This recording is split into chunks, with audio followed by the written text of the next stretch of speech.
Maya y José María Parreño. Gracias a Impact por esta invitación a participar en su seminario. Eh, Nos parece que es pertinente hablar de empatía en relación con la crisis ecosocial porque precisamente llevamos tiempo dándole vueltas a la cuestión realmente peculiar de por qué, sabiendo como sabemos las causas, las consecuencias y los medios para combatir este proceso terrorífico de caos climático, utilizo siempre caos en lugar de cambio climático porque cambio climático parece que es una cosa normalizada y esto no lo es. Digo que llevamos tiempo trabajando, Salim, yo y otras personas que ahora mencionaré, sobre esta paradoja de por qué saber no basta para actuar. Y creo que la clave está porque los seres humanos actuamos no por razones, sino por pasiones. Y ahí entra, de alguna manera, el factor, el arte o las artes que nos conmueven, aparte de instruirnos. Eh, Salim y yo trabajamos en el grupo de investigación complutense Climatologías del Planeta y la Consciencia desde hace más de una década, dedicados a preguntarnos lo que podría decirse de forma así un poco anecdótica, qué pintamos mientras se acaba la primavera. Se acaban las primaveras, cambia el mundo, cambia el clima y qué hace el arte en todo esto. Bueno, pues esto es lo que venimos un poco a contar a través de una selección de términos, términos discutidos y discutibles en relación con la crisis ecosocial, que además de tratar de establecer conocimiento sobre ellos, hemos encontrado trabajos artísticos que los revelan, que versan sobre ellos o que ofrecen ciertos matices. Y como no estoy muy seguro del tiempo que tenemos y de cómo nos vamos a enrollar, pues casi dejo las presentaciones y empezamos a hablar del asunto. Vale, voy a ver si puedo pasar de diapositiva.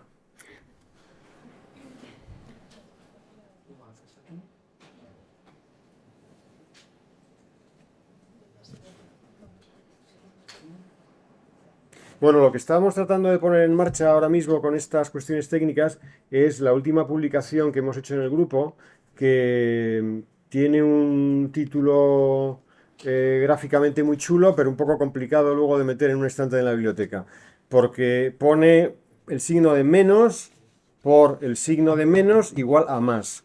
Que era una manera, bueno, como digo, un poco, no sé si adecuada o no, pero hablar de la cuestión de huella de carbono en el mundo del arte. Nos hemos planteado, después de llevar, como digo, casi una década trabajando sobre la temática medioambiental a través de las obras, nos hemos dado cuenta, quizá tarde, pero nunca está mal, de que había que empezar aplicando estas recetas a nuestro propio trabajo, es decir, planteándonos la propia sostenibilidad de la producción artística y de su circulación. Era absurdo seguir produciendo obras para concienciar sobre el cambio climático, sobre los excesos de producción de gases de efecto invernadero, cuando las obras no tenían un control sobre el reciclado de los productos químicos que se utilizaban, no había un análisis de la producción de CO2 a partir de la creación de la obra, su transporte, su exposición, su exhibición.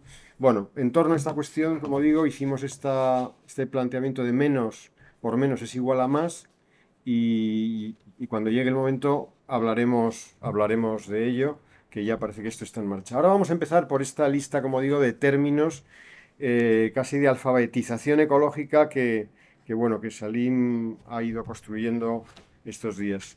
Sí, bueno, la idea surgió un poco pues hablando con Nidia y con José, y a raíz también de un ejercicio que hice en clase. Yo doy clase de dibujo en la Universidad de Salamanca, y una de las clases pues giró en torno a los 17 Objetivos de Desarrollo Sostenible.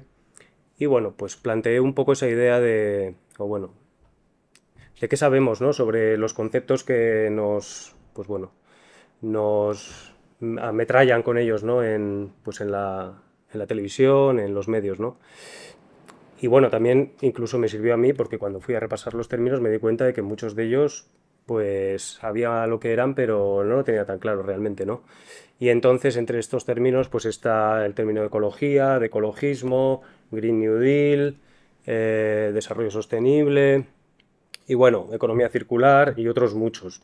Eh, bueno, en este sentido, lo que hemos hecho ha sido poner la definición del término. También es cierto que he pasado una pequeña encuesta que, bueno, pues a mí me servirá. Tengo aquí las que me respondieron mis alumnos y mis alumnas y que, bueno, son bastante elocuentes porque, bueno, te dan un panorama un poco de la situación. Es cierto que, bueno, yo no soy sociólogo y entiendo que estas cosas, pues, se hacen con diferentes grupos de población, pero a mí, en el entorno de mi clase, me fue de mucha utilidad. Bueno, empezaríamos con el término ecología, que a veces confundimos, ¿no? Ecología con ecologismo. Ecología, en realidad, pues como veis ahí, es la ciencia que estudia la relación entre los seres vivos con el medio que lo habitan, ¿no? Eh, es una ciencia, no tiene ningún tipo de implicación política ni ideológica, simplemente se refiere a, a ese ámbito de la ciencia.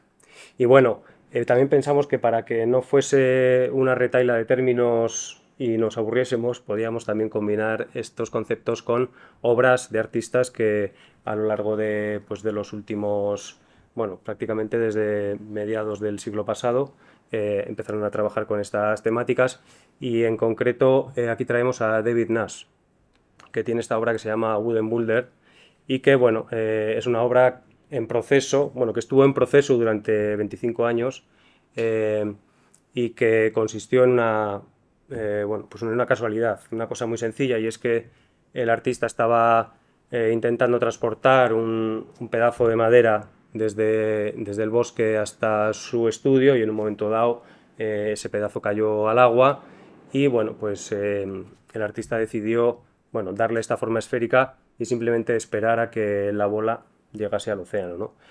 El trabajo a partir de ahí ha sido documentar, bueno, pues cómo, pues año tras año, con las subidas del río, etcétera, etcétera, esta bola finalmente, pues bueno, ha llegado al mar. Sí, por completar lo que dice Salim, siempre me pareció muy bonito entender por qué a un señor que se llama Wilson se le ocurre que todas las ciencias de la naturaleza, que eran compartimentos estancos, zoología, botánica, meteorología, geología, en realidad interactuaban. Y no había una ciencia que hablara de esas interactuaciones de distintos sistemas. Eso es la ecología. Y por lo que elegimos esta obra para ilustrar el concepto es porque, aunque fuera de manera casual, que también tiene su rollo, introducir el azar y la casualidad como un elemento artístico, creo que eso es la vida, eh, la obra de David Nash de lo que nos habla precisamente es del encadenamiento de los ciclos de la naturaleza y de la interacción de los sistemas. Si va desde el torrente de Gales a la desembocadura del mar a lo largo de 25 años, como ha dicho Salim, es precisamente porque es la novela de la naturaleza, es decir, los deshielos, las sequías, las inundaciones que van moviendo esta bola como si fuera uno de esos isótopos que nos meten en la corriente sanguínea y vemos, nos revelan el funcionamiento del cuerpo, ¿no? Bueno, el siguiente término sería ecologismo, que, bueno, pues como os decía, se confunde bastante, sobre todo, bueno, pues cuando yo leía las respuestas, ¿no? Me respondían a una y no me respondían a la otra, porque de alguna manera entendían que era lo mismo, ecología que ecologismo. Sin embargo, ecologismo es ese movimiento global de índole político y social que se fundamenta en la defensa y la protección del medio ambiente como eje central, ¿no? Eh, y bueno, pues por, por detallar un poco más, se basa en la conservación, en la regeneración de los recursos naturales y en la reducción de la contaminación y la mejora de la vida humana. Aquí también estaría otro término que yo preguntaba y era si se consideraban activistas medioambientales, ¿no? Ahí casi todo el mundo decía que no. Es como que ya la palabra activismo por delante parecía que daba un poco poco de respeto, ¿no? Y bueno, aquí tenemos una imagen de Greenpeace que todos conocemos, bueno, pues en una intervención que se dio pues en el entorno de la Cumbre de la Biodiversidad en Río de Janeiro, ¿no? Y que tiene un punto esta imagen y otras de los activistas de Greenpeace porque en esta Facultad de Bellas Artes y en el contexto y lo que vosotros conocéis de estas prácticas artísticas expandidas, hay veces que ves actuaciones de activistas climáticos o de otro tipo de activismos y tienen una dimensión casi performática o estética o que hay veces que las divisorias son difíciles de determinar, ¿no? El siguiente término, este lo conocemos todos y todas, cambio climático. Eh, bueno, la principal causa también creo que la conocemos, que es la acumulación de dióxido de carbono en la atmósfera. Y bueno, esta acumulación pues proviene de los combustibles fósiles, ¿no? Como todos sabemos, carbón, petróleo, gas y pues las emisiones derivadas de todas pues, las actividades en las que pues esa quema de energía fósil pues interviene, ¿no? Porque a veces pensamos que son solo vehículos, pero bueno, están los edificios, están pues la agricultura, la ganadería, etcétera, etcétera, que también necesitan de esa energía para funcionar, ¿no? De hecho, tengo por ahí algún dato, leí que en la pandemia, a pesar de que se había parado en principio todo, la huella no había descendido tanto, se había descendido solo un 17%. ¿Por qué? Porque no solo es que nosotros nos movamos y las fábricas estén en activo, sino que es que los edificios tienen que seguir manteniendo su régimen, ¿no? Pues de enfriar, de todas estas cuestiones que aunque se pare el mundo, realmente no se para tanto, ¿no? Entonces, bueno, aquí tenemos una obra de Justin Bryce que, bueno, pues suele aprovechar las cumbres para colocar estos carteles, ¿no? Que, bueno, de una forma bastante irónica pues nos recuerda que el cambio climático sigue ahí, ¿no? Que no para, que es un trabajador incansable, ¿no? Sí, y también a mí estas imágenes pues me resultan interesantes como acción artística por establecer una relación entre causas y efectos. Quiero decir que em, normalmente esto no pasa. Estamos viviendo aquí en España concretamente en las últimas 2 o 3 semanas una situación absolutamente anómala y sí que es verdad que se menciona alguna vez, pero o se empieza a mencionar, pero hasta ahora nunca se hacía, que era relacionar estas alteraciones del tiempo normal con su origen que es, como decía Salim, pues el caos climático producido por la emisión de gases de efecto invernadero. Digamos que delinear toda esa sucesión de causas-efectos es la que creo que es informar de forma responsable sobre lo que está sucediendo. No simplemente decir hace un calor insólito para esta época del año y nunca había sido así. Bueno, el siguiente término de crecimiento eh, es un término que ya empieza a ser más difícil de definir. Por lo menos eso me pareció cuando hice la pregunta, porque las respuestas que a mí me daban, a ver que lo tengo por aquí, decrecer, no, decrecer llevaría a un empobrecimiento de la humanidad, un paso atrás, tenemos que aceptar la contaminación. Puede que sí, aunque no sé qué poner aquí, mientras todo siga masificándose no habrá suficientemente cambio. Una cosa que me decían mucho era, bueno, no entendí, no hay respuesta, no entiendo el término. O sea, podría seguir así porque hay muchas respuestas como esta. Y algunas de ellas hacían referencia a decrecer en relación a que éramos mucha gente y que teníamos que ser menos gente, ¿no? Que es una forma también, bueno, pues de quitarse el problema, ¿no? Somos muchos, pero el otro es el que sobra, no soy yo el que sobra, ¿no? Eso también es curioso, nunca sobramos nosotros. Y realmente lo que hay que pensar es que no es que seamos muchos, sino que consumimos mal o que una parte consume mucho, ¿no?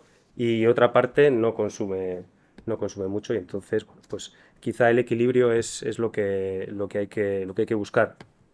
Y evidentemente también el decrecimiento. El término sostenible eh, tiene una trampa y es que se refiere a que tenemos que mantener este sistema, que sostenerlo, pues implantando diferentes estrategias. Como si pudieran intercambiarse simplemente las energías que, ¿no? que hacen funcionar el sistema y con eso ya vale. Sin embargo, es una trampa. Es una trampa como el término también de economía circular.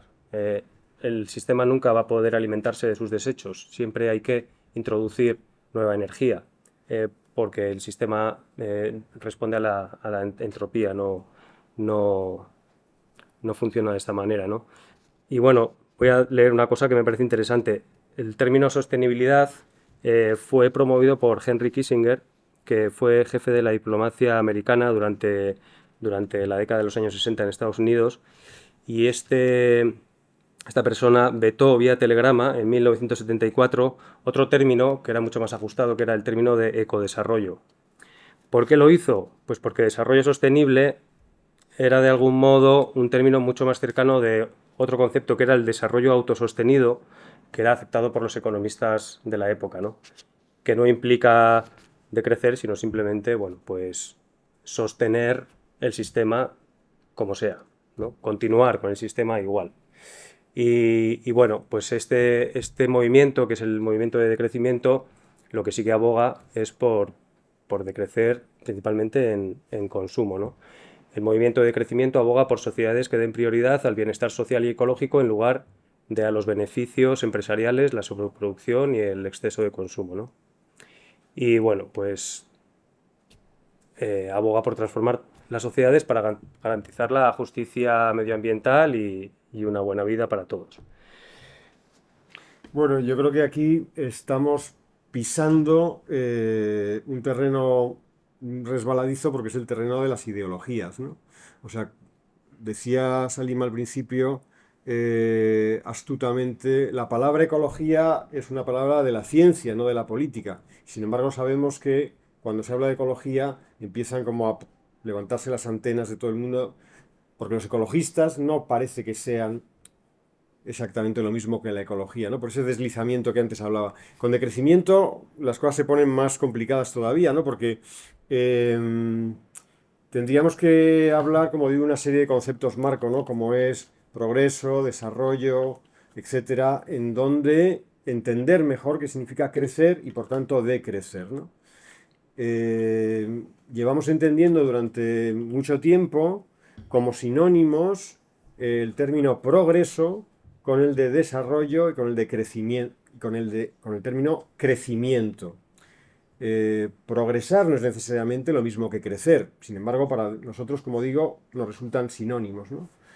Incluso cuando hablamos de crecimiento, damos por hecho que es un crecimiento económico, ¿no? No hablamos de crecimiento en los derechos humanos o crecimiento en la accesibilidad a la enseñanza pública. Hablamos de crecimiento del PIB.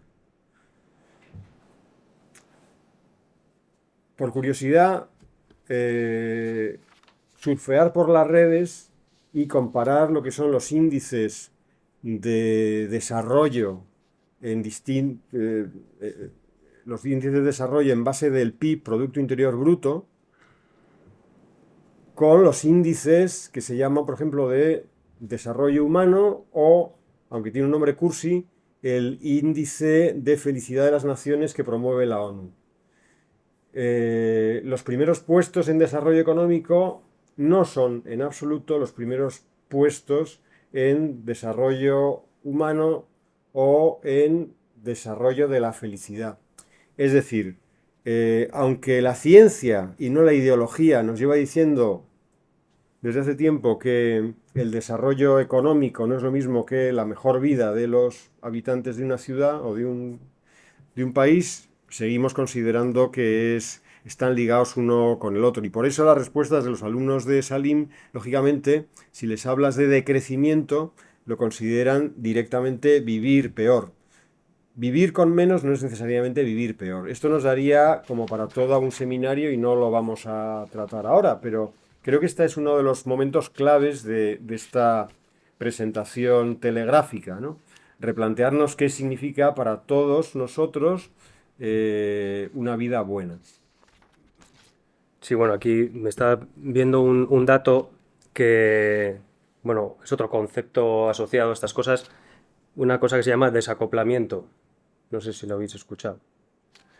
Bueno, desacoplamiento es desacoplar digamos, la huella de carbono del desarrollo, del PIB, del aumento del Producto Interior Bruto, que es bueno, es el numerito que se utiliza para seguir creciendo, ¿no? O sea, siempre tenemos año tras año que crecer y eso es lo que nos indica que vamos bien, ¿no? Y entonces, de alguna manera, para hacer un greenwashing, que es otro concepto que veremos, que es una, ¿no?, limpieza de cara bueno, de empresas, pero también de países, se ha empezado a utilizar o se ha empezado a contabilizar este concepto o este término de desacoplamiento. Desacoplamiento significa que, aunque aumente el PIB, desciende las emisiones de dióxido de carbono. Y por ejemplo, aquí dice que el Reino Unido, entre el 1990 y el 2020, su PIB aumentó un 80% y las emisiones cayeron un 50%. Pues decimos, hostia, pues lo están haciendo muy bien, ¿no? Qué maravilla. Estados Unidos, de una forma parecida, ha aumentado su PIB un 50% en el mismo periodo de tiempo y se ha recortado un 20% las emisiones. Claro, ¿cómo hacen esto, no? Bueno, pues realmente hay muchos trucos y muchos engaños que lo que hacen es, bueno, pues conseguir estas cifras, pero a base de un poco ingeniería, pues estadística, ¿no? ¿Cómo lo consiguen? Pues porque excluyen el transporte marítimo, excluyen la aviación y excluyen todo lo que no se fabrica en su país. Es decir, todo lo que se importa y se produce fuera, que hoy en día es prácticamente todo, eso queda fuera, porque como no se ha hecho en el país, ¿no? Entonces, bueno, hay que tener mucho cuidado con las cifras que nos dan empresas y gobiernos cuando nos hablan de cifras, porque realmente lo que están haciendo es un poco, bueno, pues jugar con los números y con nosotros, ¿no? Y en ese sentido también cuando hablamos de empatía, que lo estaba escuchando antes, ¿no? Los artistas tenemos que ser lo suficientemente listos y listas para no dejarnos engañar con esas cifras, porque luego las obras que hacemos denunciando ciertas cosas, como la gran cantidad de plásticos que se utilizan, pues, pues eso, tenemos que tener cuidado porque muchas veces esos datos no son reales, ¿no? Y quizá es que ni siquiera el plástico es el mayor problema que tenemos, ¿no? Entonces, bueno, hay que tener cuidado con estas cosas, ¿no? Y bueno, aquí tenemos esta obra de Christoph que, bueno, pues suele hacer este tipo de proyecciones sobre monumentos públicos haciendo, bueno, pues diferentes tipos de denuncia. En este caso, si no me equivoco, es sobre una estatua de Lenin. Sí, esto también tiene interés, ¿no? En un país donde tenemos estos problemas con los monumentos, ¿no? La resignificación que hace Cristo Bodisco del monumento no es derribarlo, sino proyectar sobre él otra imagen, ¿no?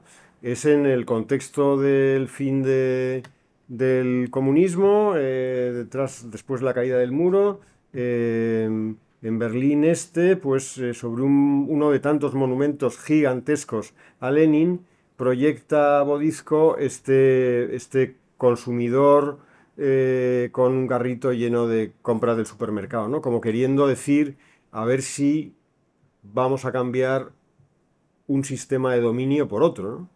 Una dictadura por otra, eh, bueno, que sabemos que esto es un poco lo que puede pasar, ¿no? Que cambiamos dictaduras más reconocibles y a las que nos resistimos porque las detectamos por otras que aceptamos gustosamente y que nos obligan también a ajustar nuestra vida a un designio que está, bueno, pues diseñado por otros para su propio beneficio. El siguiente término, que bueno, ya lo avanzaba, es el de Green New Deal. Bueno, está basado en la ideología win-win, ¿no? Todos ganamos. Que bueno, pues sostiene que es posible contar con un crecimiento capitalista, salarios más altos, muchos más trabajos, eh, y bueno, pues una economía mucho mejor, más verde, y nadie va a salir perdiendo. O sea, esta es la idea un poco que se quiere vender, ¿no? Bueno, ahí a la derecha veis el cartel, bueno, pues que ilustra muy bien y que aparece en periódicos, ¿no? Y en medios para que todos eh, entendamos que todo va a salir genial. Pero bueno, pues lo que esconde es un poco los datos que yo comentaba antes, ¿no? Bueno, sobre esto, que no hay mucho que comentar, más que lo que está a la vista, yo creo que quizá la cuestión central que atañe a lo anterior a esto es, vamos a ver, eh, como digo, lamento introducir términos marcadamente ideológicos, pero el sistema capitalista es un sistema que crece por el desarrollo continuo de la producción, del consumo. Entonces, no es posible crecer indefinidamente en un lugar como es nuestro planeta cuyos recursos son finitos. Entonces, ese choque entre crecimiento infinito con los límites eh, ecosistémicos del planeta es lo que da lugar al desgarramiento, digamos, climatológico, social, etcétera, en el que estamos viviendo, ¿no?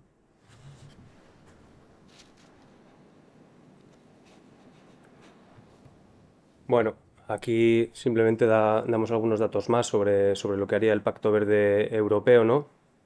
eh, que bueno, tiene 3 puntos como esenciales, que dice que, bueno, que han tenido que dejarse de producir emisiones netas de gases de efecto invernadero para el 2050, o sea que eso se va a hacer, que el crecimiento económico va a estar disociado del uso de recursos, es un poco lo que decía antes, ¿no? La economía circular, de dudosa, o sea, bueno, difícil de creer, por lo menos para mí, y que, bueno, y que no va a haber personas ni lugares que se queden atrás. Bueno, creo también que tenemos ejemplos más que suficientes de que mucha gente se está quedando atrás, ¿no? Eh, bueno, para bajar un poco el nivel vamos a hablar de la obra de Mary Miss, que habla, bueno, tiene una pieza que se llama Connect the Dots, y bueno, es una forma de representar una inundación, ¿no? Eh, Se refiere a un pueblo que se llama Boulder Creek, que, bueno, pues en las primaveras se inunda. Se inunda todas las primaveras, pero no siempre es una gran inundación. Estas inundaciones suceden cada 100 años, bueno, hay diferentes ciclos, ¿no? 500, 100 años. Bueno, este es un ejemplo de Estados Unidos, pero tenemos los ejemplos de Valencia, ¿no? O de cualquier otra zona de España donde realmente esto está ocurriendo. Cada vez ocurren con más frecuencia las inundaciones realmente graves, ¿no? Eh, y bueno, pues los artistas también en este sentido, pues podemos generar, pues bueno, este tipo de obras en las que algo que parece imposible, que a veces vemos, ¿no? En las calles, un letrerito pequeño, ¿no? Pues la inundación de no sé qué año, pero que queda ahí un poco aislado. De esta manera, pues el artista como que bueno, lo hace un poco más evidente en su ciudad, ¿no? Y bueno, pues el dato que daba, que teóricamente la probabilidad de que ocurra una inundación de ese calibre es del 1%, pero cada vez esta probabilidad pues es mayor.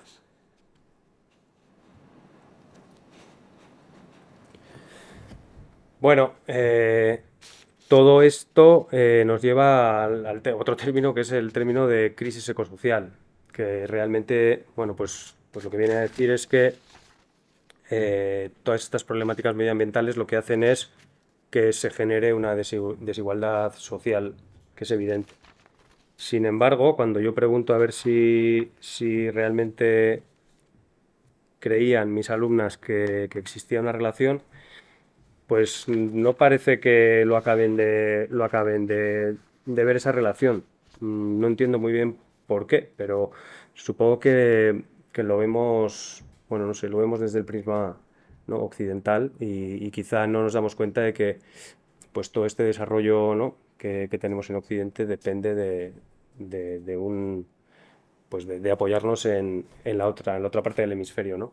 Y que allí realmente la desigualdad está creciendo, ¿no?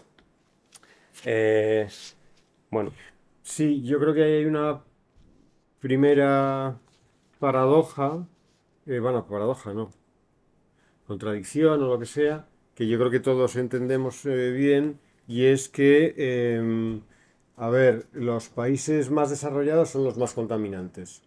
Es decir, quienes tienen más responsabilidad en el caos climático.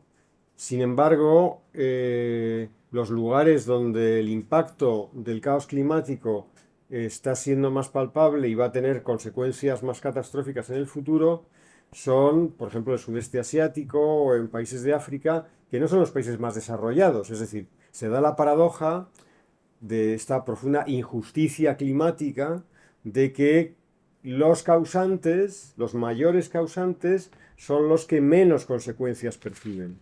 Lo cual es bastante cruel, porque claro, digamos que eso desidentifica mucho con las consecuencias de los propios actos, ¿no? Y también crea problemas, digamos, de este reparto de responsabilidades, porque claro, cuando se habla luego de disminuir las emisiones,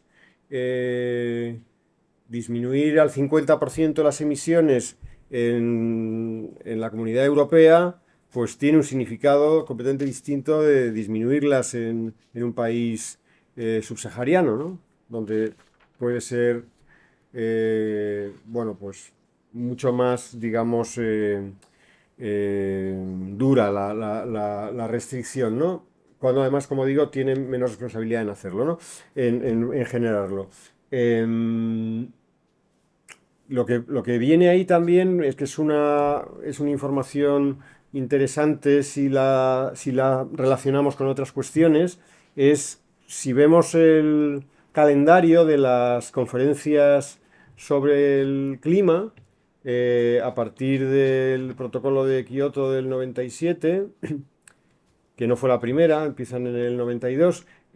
Lo que digo que es alarmante es que vemos que en ese tiempo, en estos últimos 30 años, se han producido la mitad de las emisiones desde el principio de la contabilización de emisiones. Es decir, que en realidad nos escandalizamos mucho de que los Estados Unidos se retiraron de la conferencia del clima, pues da igual que se retiren o que no se retiren. Porque el resto seguimos haciendo el trabajo, como decía antes Salim irónicamente, de generar cambio climático. Si desde que ha empezado este proceso de negociación sobre restricciones de las emisiones de efecto invernadero se ha producido la mitad de la totalidad de emisiones, ¿qué efecto tiene todo esto? Bueno, pues poco. bueno, simplemente repasar un poco los términos. Yo me los tuve que repasar, la verdad, porque bueno, oímos lo de los informes del IPCC y tampoco nos quedamos un poco así, ¿no? Realmente es un grupo de expertos que cada X años sacan unos informes en los que se apoyan las COP para, bueno, pues tomar esas decisiones, ¿no?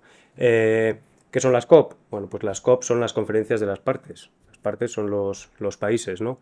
Y hay de tres tipos, de cambio climático, biodiversidad y desertificación. Y bueno, ya veis que ha habido un montón, 27 sobre cambio climático, 15 sobre biodiversidad y 15 sobre desertificación. Hay una propuesta que lleva ya unos años sobre la mesa que es juntarlas, porque es que todo esto está vinculado. O sea, no está el cambio climático por un lado, la biodiversidad por otro y la desertificación por otro, sino que está todo vinculado. Bueno, pues incluso para esto llevan ya unos años intentando ponerse de acuerdo, ¿no? Esto es bastante ejemplificante de lo difícil, ¿no? que es ponerse de acuerdo, bueno, pues tantos países con tantas, pues bueno, intereses, ¿no? No sé si puede ser interesante. Hay aquí una cosa animada en la que se ven todas las conferencias de las partes así por años. Así para animar un poco el... Ahí va. No sé si me va a dejar ponerlo. O sea, tiene un hipervínculo. Lo de los países que se han celebrado la conferencia de las partes.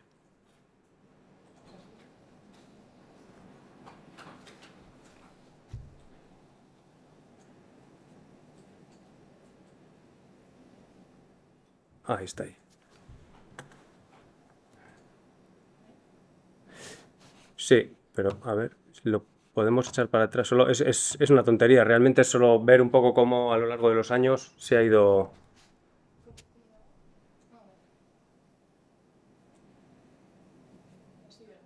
Sí.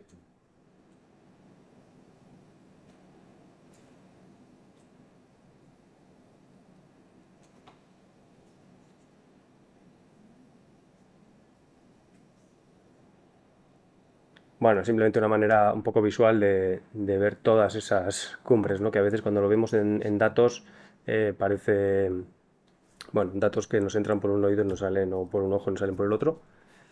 Bueno, de esta manera simplemente pues quizás se nos queda un poco más la imagen, ¿no? Se van superponiendo. Hay países, pues Alemania, por ejemplo, que es de las que más cumbres ha cogido, etcétera, etcétera, pero bueno, los avances todavía están ahí un poco por ver. Y de hecho, bueno, pues eso, desde que en una cumbre se acuerda algo hasta que luego se ponen en marcha, pasan fácilmente 10 años, ¿no? Y, y bueno, pues los avances son muy, muy lentos. Vale, podemos volver. Bueno, dos COP importantes son la COP3, que fue el protocolo de Kioto, que a todos nos suena, y la COP21, ¿no? Que es el Acuerdo de París. Eh, pues en principio, bueno, son dos fechas que recordaremos. Y en esta obra que vemos aquí abajo, pues una obra de Helen Mayer y Newton Harrison, que son dos artistas que son de los primeros que empezaron a trabajar con estas cuestiones bueno, pues del cambio climático y relacionados con el ecologismo. Y bueno, pues en este caso tienen esta obra que se llama El ciclo de la laguna, que bueno, pues se basa un poco en analizar bueno, pues esa zona de la cuenca del Pacífico y bueno, pues a través de interacciones con gente local y- y un poco la gente de allí, ¿no? Pues ver un poco cómo evoluciona ese entorno, ¿no? Vale, hay otro concepto que es el de huella ecológica, que también tiene un poco de trampa, principalmente porque, bueno, pues como decía antes, se intentan tapar algunas cosas o algunas cosas que no van bien, ¿no? con otras. Por ejemplo, la huella de carbono parece que trata de esconder, ¿no? Pues el crecimiento continuo, las relaciones de poder, la desigualdad estructural y bueno, pues compartimenta la culpa para que bueno, pues se obvien unas soluciones más colectivas, ¿no? En este caso estamos hablando del día de sobrepaso y bueno, en este caso es del 2020. ¿Qué significa esto? Bueno, pues traducido al castellano es déficit ecológico y es una cosa que crece año a año. ¿Qué significa? Sería algo así como si ganásemos 1.000 euros y gastásemos 1.750 al mes. ¿Qué ocurre? Que, bueno, pues evidentemente para final de año tenemos una deuda de la leche, ¿no? En este caso, no sé si lo veis bien, bueno, se ve pequeñito los países, pero bueno, más o menos la idea es que aquí está enero, febrero, marzo, pum, pum, pum, y cómo va acá, bueno, pasando el año. Y aquí van apareciendo los países según el mes o el día del mes en el que cumplen ese overshot day, ¿no? Que es el día en el que ya han sobrepasado lo que podrían consumir. Bueno, pues tenemos en la lista a Qatar en febrero, más o menos sobre el día de febrero, Luxemburgo el 14 de febrero, Canadá el 13 de marzo, y bueno, y así vamos avanzando y vemos que al final los países que sí que llegan a final de año, ¿no? con el dinero suyo, digamos, pues serían Jamaica, Ecuador, Indonesia, evidentemente los países, bueno, menos desarrollados, ¿no? Es bastante ejemplificante. Luego tenemos ahí abajo una calculadora del Overshot Day personal. Pero bueno, que yo creo que no hace falta que lo abramos. Eh, es bastante, bueno, generalista, digamos. Y también tiene, pues como digo, esa trampa, ¿no? De que de algún modo este tipo de cálculos nos obligan de algún modo a compartimentar la culpa, ¿no? Y a que nos sintamos culpables cuando realmente y tomemos decisiones personales, que está muy bien esta idea, ¿no?, de reciclar, etcétera, etcétera, pero que realmente la solución pasa por un compromiso colectivo, ¿no? Y de aquí deriva también un concepto que es el de visión de túnel de carbono. ¿Qué significa? Pues que esta idea es un concepto que puso en marcha Jan Konietzko, que lo hizo para reflejar cómo de los múltiples conceptos relativos a la transición ecológica, como son la pobreza, la pérdida de biodiversidad, la salud, los contaminantes en el aire, la desigualdad, el consumismo, solo nos fijamos en las emisiones de carbono, ¿no? Es una forma de reducir todo el problema, pues, a dos cuestiones: emisiones de carbono y seguramente plásticos, que es lo que, por otro lado, a mí me contestan la mayor parte de mis alumnas. Esas son un poco las problemáticas más importantes, aparentemente, ¿no? Pero bueno, es una forma de desviar quizá la atención. Bueno, comentar una cosa sobre esto, o sea, yo creo que en general toda esta exposición que estamos haciendo, como decía antes, tiene una intención, aunque espero que no os moleste, decirlo así, de alfabetización ecológica, es decir, somos todos muy ignorantes sobre todas estas cuestiones, ¿no? Empezando por la propia terminología.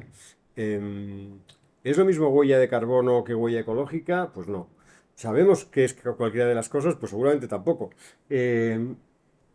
Por explicarlo sucintamente, huella de carbono es las emisiones de CO2 que produce la actividad X, y esto que está mencionando Salim, que es como el sobrepasar nuestra, digamos, cuota ecológica. ¿En qué sentido? ¿Qué quiere decir esto? Bueno, y lo que ha dicho antes de que los países gastan más o menos, se está refiriendo a la disponibilidad de recursos y su regeneración. Es decir,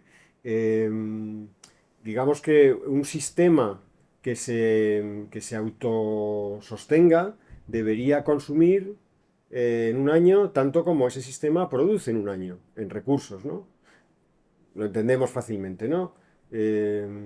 Lo que lo que vemos con estas tablas es que el mundo en general y países diversos con distinta velocidad, pues se comen, como si dijéramos, el mundo en general se come un planeta y medio por año.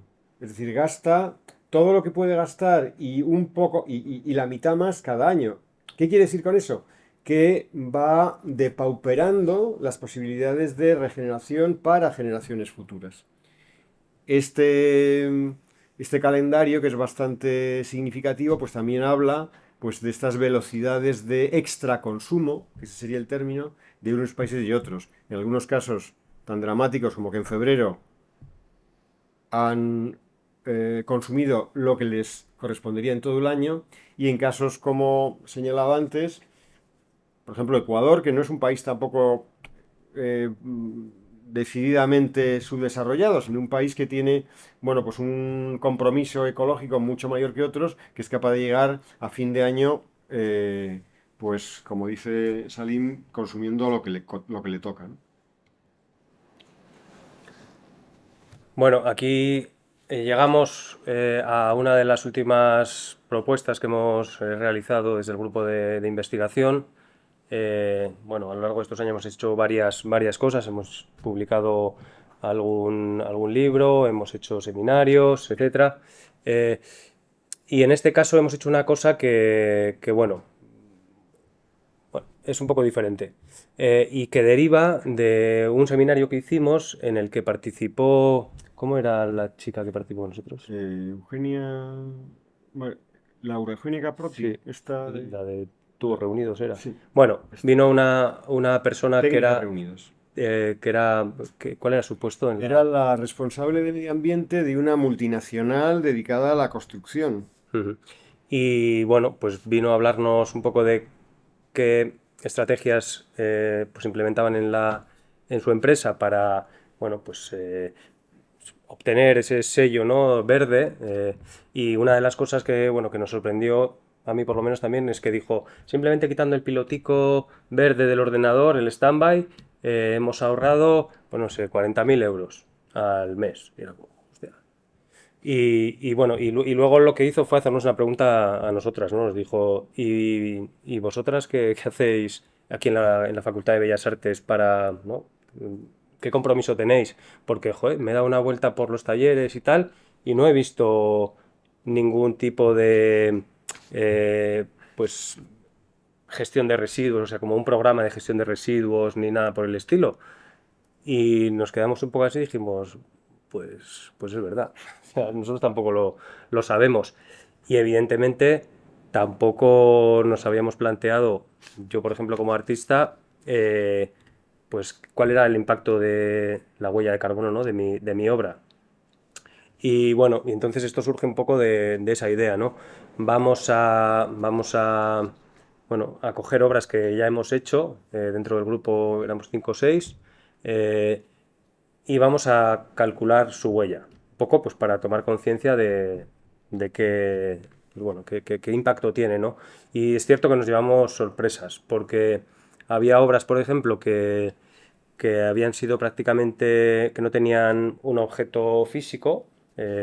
Por ejemplo, Miriam Martínez Guirao, que había hecho, bueno, como una recopilación de plantas que surgen en la ciudad, en diferentes, bueno, las que surgen de forma espontánea entre las baldosas, etcétera, ¿no? Pidiendo la colaboración pues ciudadana, que le mandasen las fotos y haciendo una web, etcétera, etcétera. Y bueno, pues de repente se dio cuenta de que tenía mucho más consumo que una persona que hace pues otro tipo de práctica más local, ¿no? Simplemente el utilizar medios electrónicos, la web, el correo electrónico, etcétera, generaba muchísima más huella que otro tipo de prácticas, ¿no?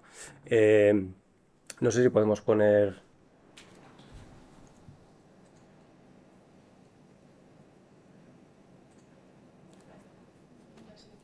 Sí, ahí lo manejo yo, sí. No sé, ¿quieres que lo ponga en algún sitio? ¿Quieres comentar algo? A ver. A ver, voy a bajar así porque si no. Sí. Bueno, un poco continuando con lo que dice Salim, aunque sea una ingenuidad, como estamos entre amigos, lo podemos contar. O sea, nosotros llevábamos años, como decía antes, trabajando sobre estas cuestiones de introducir la temática ambiental en la agenda de los artistas, recopilando obras ejemplares que trataban sobre cuestiones ecosociales. Y entonces viene una señora de fuera que aparentemente es el enemigo, porque viene de una multinacional dedicada a construir infraestructuras en países de no sé qué, y entonces nos enseña, nos da una gran lección y nos dice, como contaba Salim, que a instancias de sus clientes que empiezan a pedirle, bueno, pues ciertas, digamos, certificados ambientales de los procesos, empieza a analizar esos procesos, se da cuenta de que hay un ahorro económico. Detrás de eso hay un ahorro energético, pero esto que ha dicho Salim nos dejó todos realmente impresionados, ¿no? O sea, claro, está hablando de una empresa que tiene a lo mejor 20.000 trabajadores en todo el mundo. Es decir, que apagar el piloto por las noches de la computadora, de la pantalla, pues le llevaba a ahorrar miles de euros mensuales. Pero detrás de esos miles de euros ahorrados para la empresa hay miles de kilos de CO2 producidos por el consumo energético, ¿no? Total, que esto nos colocó como delante de un espejo y nos hizo pensar qué sabíamos de nuestro propio trabajo, ¿no? Entonces, en un trabajo realmente muy de laboratorio, como contaba Salim, una serie de artistas que pertenecían al grupo se pusieron a analizar su obra, ¿no? Entonces se daban paradojas como esta que cuenta, que me parece muy significativa. O sea, tenemos un poco como la noción intuitiva de que un aparato de estos, como no echa humo por ningún sitio, pues no contamina, ¿no? Bueno, pues claro que sí. Y entonces, si te pones a investigarlo, pues ves que realmente la cuestión del tráfico en la red es tan contaminante como el tráfico en los cielos, cosa que es sorprendente, ¿no? Y la paradoja que decía Salim, que un trabajo de investigación como el de Miriam, es un trabajo que lleva haciendo años, que genera una página web que se alimenta de los envíos de voluntarios en todo el mundo que mandan fotos, etc., puede llegar a ser más contaminante que la obra de un escultor como Jorge Varas, que por cierto está aquí y saludo, que esculpe en madera reciclada en su taller y en la obra que analizó en concreto con medios manuales. Qué curioso. O sea, una cosa que es un trasto que pesa no sé cuánto, que es puramente físico, su realización es mucho más sostenible que una página web. Y a partir de ahí, pues Salim y Miriam hicieron un trabajo. Sí, bueno, Miriam lleva ya un tiempo calculando su propia huella, la de sus obras, y bueno, pues lo que hicimos fue de algún modo implementar esa calculadora. Eh, pues bueno, detallamos una serie bueno, de áreas que había que contabilizar, que ahora las enumero, y creamos una hoja de cálculo. Eh, claro, alimentar esa hoja de cálculo es complicado porque los datos en Internet son confusos. También muchas veces pues, son las empresas las que los dan y hay, bueno, datos que hay bastante ambigüedad. Pero bueno, con un trabajo así de búsqueda bastante importante fuimos poco a poco pues haciendo bueno, rellenando esta calculadora.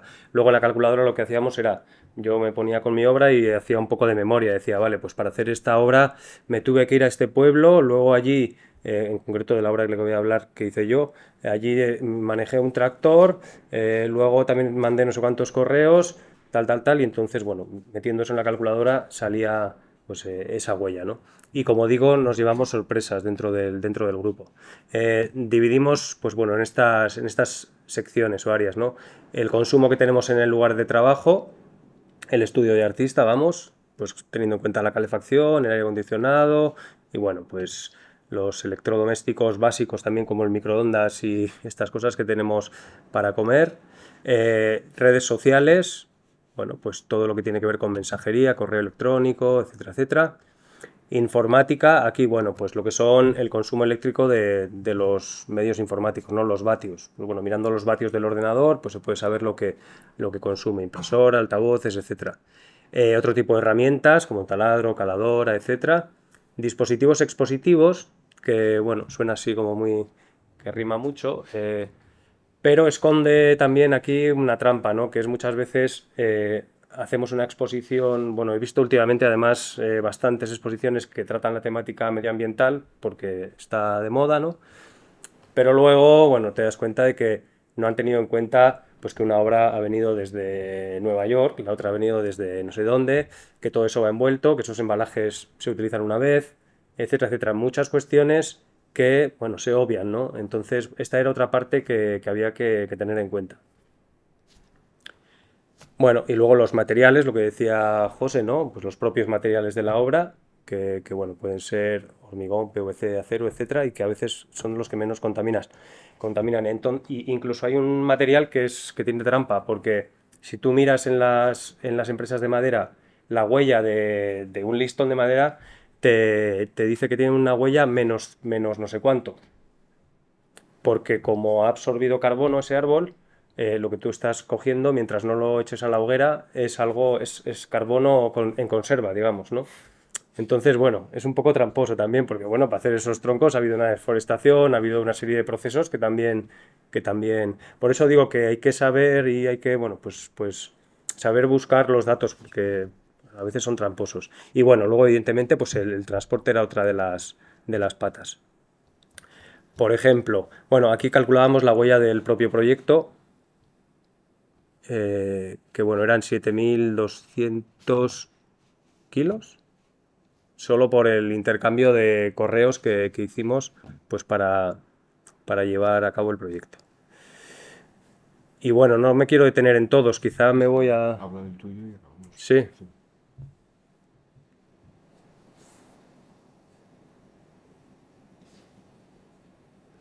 Bueno, el de Miriam, que es el que hablábamos aquí, bueno, pues esta es la web y como digo, ella se sorprendió porque, bueno, la huella al final era bastante alta, 274 kilos de CO2 había generado con un proyecto que era eminentemente digital, ¿no?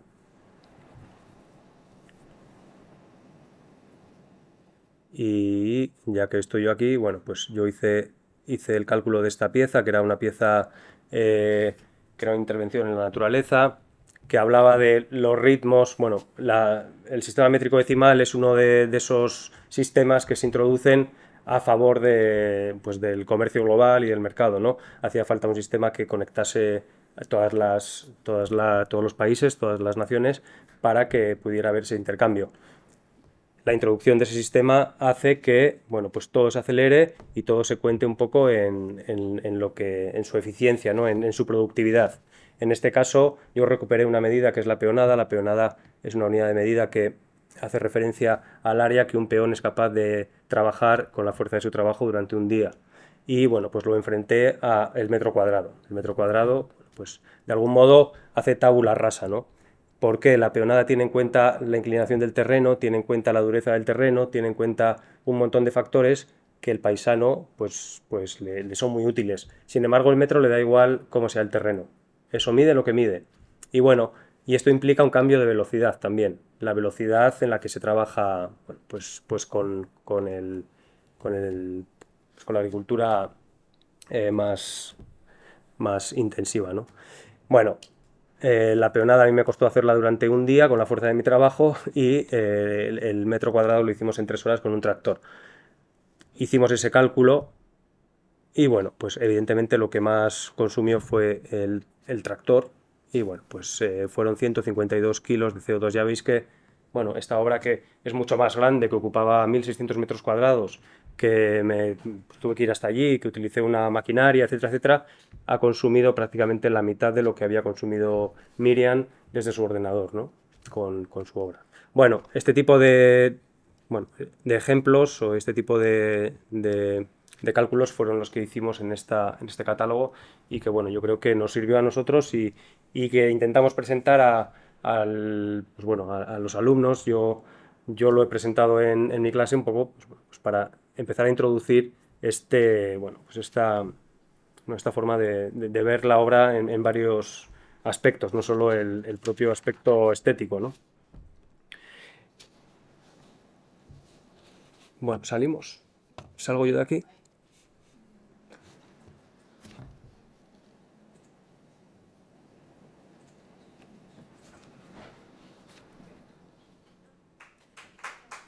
No, todavía no hemos acabado. Ah, bueno, sí. Sí.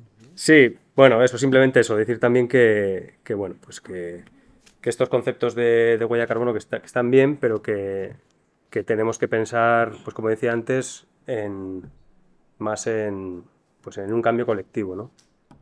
No sé si... Bueno, yo creo que No, bueno, en fin, esto es una temática muy abierta, muy amplia. Llevamos una hora hablando aquí y no sé, quizá podemos hablar 10 minutos más si hay alguna pregunta y si no, lo dejamos aquí. Y poner un poco a disposición del público, pues, el grupo de investigación Climatologías del Planeta y la Consciencia y Salim y yo mismo, nos contactáis a través de Impact Espacio Rojo. Muchas gracias.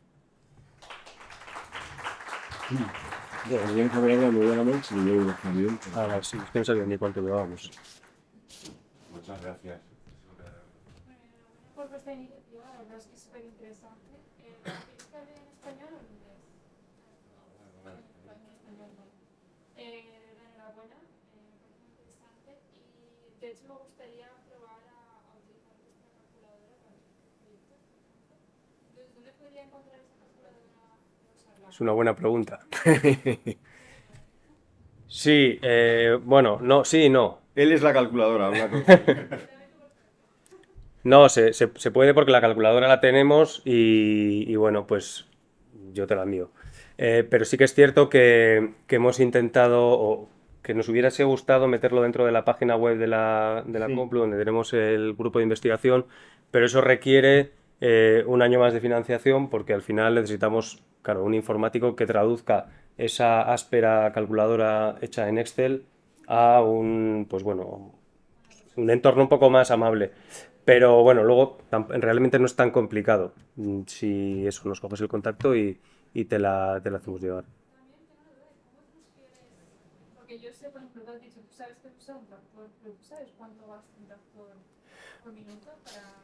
Bueno, o sea, con las máquinas es bastante fácil, porque al final tienen una cilindrada y consumen un tipo de combustible, entonces el cálculo es bastante sencillo. Incluso con los medios informáticos, a esto le miras por debajo y pone los vatios que tiene, por lo tanto sabes lo que consume. Es mucho más difícil cosas como pues, un correo electrónico y todas estas cosas, porque, bueno, depende de muchos factores. Entonces, en principio, esas máquinas son las más sencillas de encontrar datos. ¿Y vuestro centro de investigación tiene una página web? ¿Vosotros de la universidad? Sí, en la... Sí, si tú metes estos términos, climatologías del planeta y la conciencia en un buscador, aparece la página web del grupo. A mí me ha salido la universidad. Es No la... vuestro... No, bueno, pues o ha colapsado o debería... El enlace no sé si está muy bien. Ah, sí. Bueno, no sé, yo la última vez que lo busqué sí funcionaba. Poniéndolo en un buscador de climatología del planeta sale perfecto. Sí. Ah, bueno, sí, tienes que... Sí, o sea, mete entre comillas climatologías del planeta y la conciencia y debería salir. Y si no, quédate con nuestros correos y te lo tratamos de facilitar. ¿Vale? Ah. ¿Existe alguna escala para medir dentro del estudio que han hecho? Veo que pones ahí de 10 a 80.000 kilo, bueno, de Kilos. carbono. Kilogramos. Hay una escala para decir este genera más o a partir de cuánto una obra de arte impacta negativamente esa huella de carbono. Bueno, impacta desde el momento que impacta.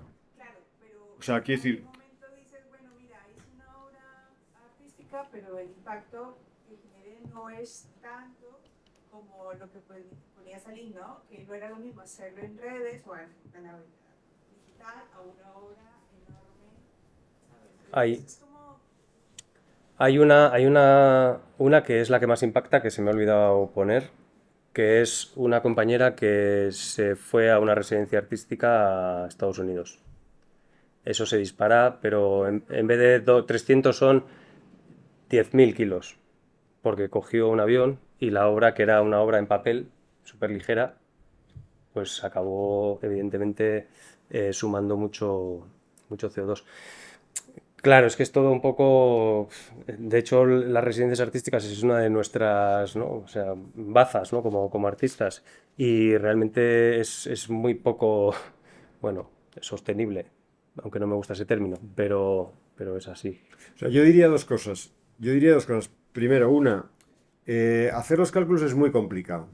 Porque realmente cuando estamos diciendo es fácil saber lo que consume, habría que pensar, bueno, si hacemos bien los números, habría que pensar no solamente lo que consume la máquina, sino lo que costó hacer la máquina. En fin, que yo no me obsesionaría tanto con la letra, sino con el espíritu. Es decir, si metemos en nuestra cabeza el ingrediente de la huella de carbono, quizá tomemos decisiones que no tomaríamos si no lo tuviéramos. Es decir, que si tenemos esa conciencia, y yo lo recuerdo por esta señora ejemplar, Laura Eugenia Caprotti, que nos instruyó en esto, que decía, desde que yo he sido consciente de esto, cada vez que piden un taxi mis altos ejecutivos en la empresa, les digo, por favor, que sea un vehículo eléctrico. Simplemente con tener eso, no les está diciendo, iros en metro, cogeros una bicicleta, diciendo, cada vez que tomes una decisión, ten esto en la cabeza. Esta es la primera cuestión. Y la segunda cuestión que querría poner encima de la mesa es que cuando te preguntan siempre en este tipo de foros qué es lo que habría que hacer para, yo siempre digo, no, la pregunta es, o la respuesta es, mejor que no hay que hacer. Es decir, no tanto qué hay que hacer, sino qué no hay que hacer. O sea, no hagas, pues, no podemos quedarnos en la ataraxia porque vivir causa huella de carbono y huella ecológica. Realmente lo más ecológico es morirnos. Pero de momento lo descarto. Entonces, lo que sí que conviene, yo creo que es decir, bueno, si puedo irme un fin de semana a las Maldivas, pues no me voy. Eso es una decisión fácil. Este tipo de cosas. O sea, no hacer más que pensar qué hacer. Y quizá también eso, lo que decía antes, pensar que el cambio individual suma, pero que es el colectivo el que transforma. O sea, yo creo que ese también es el mensaje, que no tenemos tampoco que echar la culpa. Sí. Este término de huella de carbono lo creó BP en un momento en el que estaba bueno, pues echando petróleo, había tenido una fuga inmensa y, sin embargo cambia un poco ¿no? el ángulo y hace que nos miremos hacia nosotros en vez de mirarlos a ellos, ¿no? Entonces creo que también pues todo forma parte, pero hay que trabajar en colectivo, yo creo. Eso es muy buena idea. O sea, realmente, si afrontáramos esto en serio, es decir, si hiciéramos un trabajo serio sobre esta cuestión, tienes tanto que analizar lo que generas como puedes compensarlo, ¿no? O sea, la idea un poco así como ideal, ¿no? Valga la redundancia, que sacamos de estas reuniones que hicimos al principio pensando en todo esto, era decir, bueno, podrías como artista añadir casi como una bondad de tu obra, aparte de que la obra sea estupenda, tener una carta como un certificado sobre huella, no cero, pero huella X, y quizá pues en algunos casos como una compensación, es decir, como le decía antes a la compañera, la cuestión es meter esto dentro de nuestras preocupaciones a la hora de trabajar como artistas o trabajar como lo que sea, ¿no? O sea que me parece que es una idea estupenda. A ver, todo suma, pero es lo que dice José, es difícil de calcular. Realmente yo creo que también hay que alejarse de los cálculos como si, ¿no? Como si fuese el santo grial, ¿no? Hay que intentar, pues bueno, ser pues consecuente, yo creo que es más que nada el término, ¿no? Y, y bueno, pues también leer mucho, informarse mucho de cómo se hacen las cosas y por qué. Pues yo también, por ejemplo, hace poco, en relación a lo que acabáis de decir, de plantar árboles a cambio de generar huella, leí hace poco que simplemente porque el clima está cambiando, no me acuerdo en qué zona, árboles que se habían plantado para reforestar una zona, 20 años después habían muerto porque había ya llegado una subida de temperatura en la que esos árboles ya no correspondían en esa zona, ¿no? Entonces es un tema que es bueno, pues complicado y que depende de muchas personas, ¿no? Que se resuelva. Sí, yo leí un informe hace poco de educación ambiental, hacía una especie de cálculo de, bueno, el impacto que había tenido la educación ambiental, creo que lleva implantado, no sé si eran 20 años y bueno, era un poco negativo, porque bueno, pues sí que se introducían esos términos en la educación, pero luego no acababa de revertir en los actos y quizá no en los actos individuales, sino en los actos, en las acciones pues de los gobiernos. Pero es que esos gobiernos también los ponemos nosotros. Entonces, bueno, pues Bueno, yo creo que esto es una cosa que tenemos que tener clara. O sea, nos enfrentamos a una transformación cultural, en realidad. O sea, el problema que tenemos es cultural, no técnico, no económico, sino básicamente cultural en el sentido de la orientación en la que van nuestras decisiones, ¿no? Y por eso es tan importante y por eso estamos aquí precisamente en un foro como este, que es un foro de arte, de humanidades, es decir, porque creemos que la transformación tiene que darse en términos de una nueva cultura para una nueva situación. Llevamos viviendo un par de siglos en lo que llamaríamos una cultura fosilista, en donde no se pone en cuestión la bondad de un tipo de uso, un tipo de vida, de que lo lógico es asfaltar. eh, Eso nos desliza inmediatamente pues, a la política, es decir, la Puerta del Sol española, la Puerta del Sol de nuestra ciudad es un urbanismo negacionista, porque no puedes pensar en hacer un espacio público sin una sola sombra, con la perspectiva que tenemos. Pero no vamos a hacer un mitin político, sino otra cosa. Entonces tenemos que hablar de cambiar culturalmente. Es la última pregunta que voy a aceptar porque me convierto en calabaza. Porque creo que voy a tardar porque no hablo bien español. Bueno, No, estaba pensando también por la temática. Eh, ¿cómo va esto a casarse con la necesidad de los países pobres de desarrollarse y de sacar de la pobreza? La pobreza. Bueno, eso se llama justicia climática. Es decir, si existiera, cosa que no es, pues habría que redistribuir las cargas a la hora de plantear estos futuros. Como decía antes, no tiene sentido que quienes menos contribuyen a la generación de gases de efecto invernadero tengan que pasar por las mismas restricciones que los que generan más en, digamos, un reparto lineal. No. El cómo hacerlo, bueno, pues ahí la última cumbre climática se trató de generar un fondo de una porrada de miles de millones de euros precisamente para apoyar la transición de los países en desarrollo de una manera más justa. Sí, que te... También hablamos de India, que es un país muy largo. No hablamos solo de Indonesia. Hablamos de países que consumen y tienen necesidad de sacar de un estilo de vida muy duro, muy intenso. En África también, ¿no? Lo digo porque pensaba, en Europa no producimos tan cuanto producen los otros países. En toda Europa probablemente no producimos cuanto produce la China y también en India. Y esto es problemático con la situación económica también, porque ellos necesitan de obtener una posición económica para tener poder en las cuestiones diplomáticas, no sé, más pensé... Sí, a ver, la teoría lo que dice es que los que más tienen decrecen y los que tienen menos crecen económicamente también. O sea que se trata de equilibrar. O sea que no es que todos decrezcan y los que están abajo ya que van al menos cero, no se podría. Sería al revés, una cuestión de equilibrio.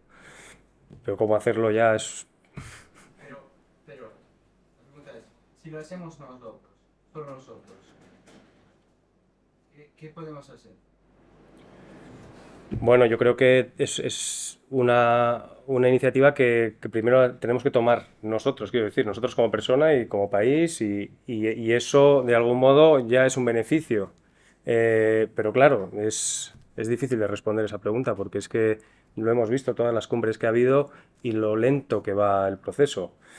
Por eso es lo que comenta José, es una cuestión cultural. Desde abajo sí que se puede pedir que eso se acelere, pero claro, tiene que ser pues un porcentaje muy alto para que las cosas realmente cambien. No, tendría que haber una revolución. Sí, yo creo que esto, para hacer una respuesta justa a una pregunta tan compleja como la que tú haces, creo que fíjate, esto deberías plantearlo en un contexto que no sea este. Es decir, esa es una pregunta adecuada para para un foro más de política o de economía que de cuestión, sí, artística o cultural. Creo que las respuestas que podemos darte, Salim y yo, son un poco de aficionados. Bueno, muchas gracias.